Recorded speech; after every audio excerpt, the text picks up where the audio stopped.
Okay, we talked about a lot of things, and now I want to show you this smaller coop.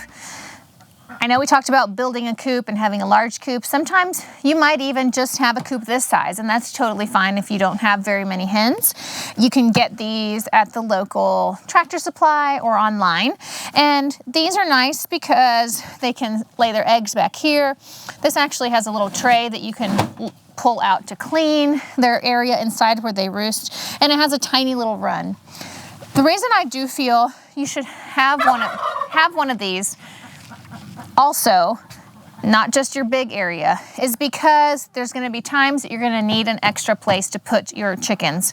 For example, when you have little baby chicks and you're teaching them to be outside, you don't want to put those new baby chicks in with the old folks because they might not blend well yet. You kind of want to put them nearby like this so they can see each other and get used to each other. And this would be a safe place for them to be at for their daily outings.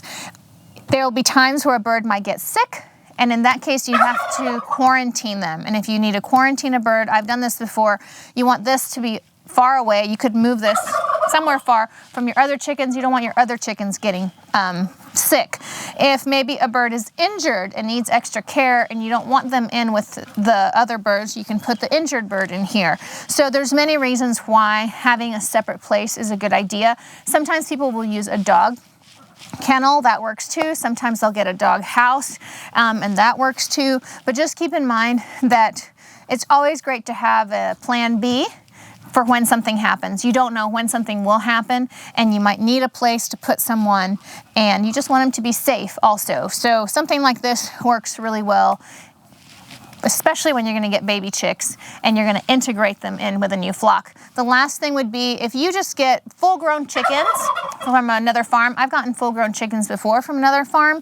You want to keep them separate from your current flock for at least 2 weeks to make sure there's no diseases that this new group is going to bring. So you're going to keep them separate, and something like this would be helpful. So a version of this, something like this, whatever, but it's really good to have for when you need it.